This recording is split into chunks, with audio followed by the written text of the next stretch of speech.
April 26th, 1478. High Mass inside the Cathedral of Florence. Members of the rival Pazzi family suddenly draw hidden daggers and attack the ruling Medici brothers. Giuliano de' Medici is stabbed to death on the cathedral floor. His brother, Lorenzo, takes a wound to the neck, but manages to hack his way through the crowd and barricade himself inside the sacristy.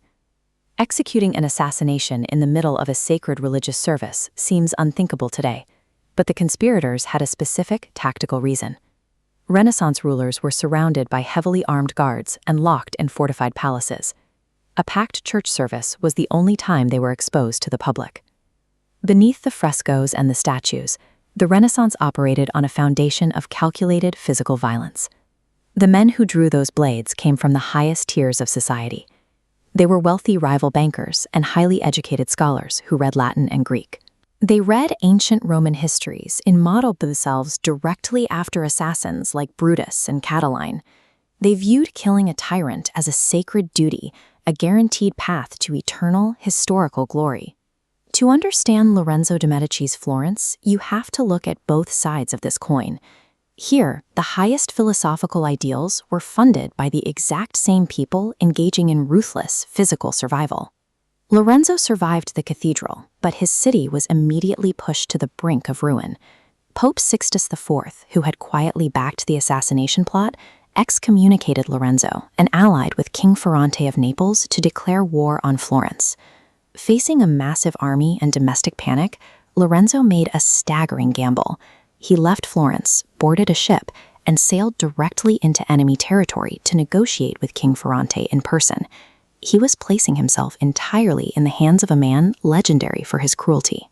Ferrante kept a museum of his enemies, men he had murdered and embalmed, dressing them in their own clothes for his personal amusement. This map shows a peninsula split into dozens of shifting units, republics and despotisms whose survival depended entirely on their ability to defend themselves. Here, the state became something engineered through calculation, the state as a work of art. Lorenzo outlined a stark reality. If Florence fell, the balance of power would break, inviting foreign empires like France to conquer Naples next. Ferrante messened. The two men signed a peace treaty.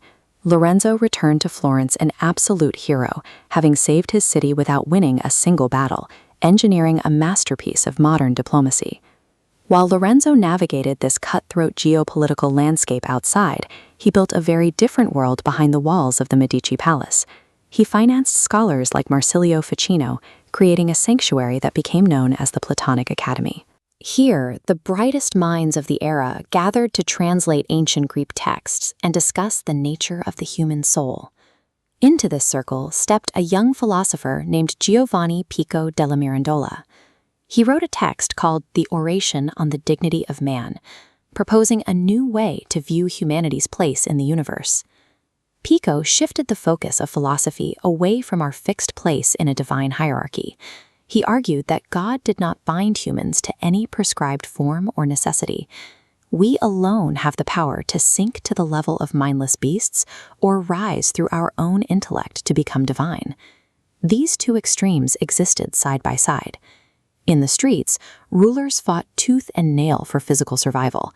In the gardens, thinkers actively invented the concept of limitless human potential. How do you reconcile these two worlds? How do the bloody daggers in the cathedral and the elevated dialogues in the garden originate from the exact same culture? Pico's philosophy of radical self-determination operated far beyond quiet academic circles. It served as the foundational logic for the entire society. This focus on the individual turned survival into a performance. It's why artists began signing their work for personal fame, why Lorenzo calculated his treaties like a mathematician, and why even the Pazzi assassins sought to turn their names into legends.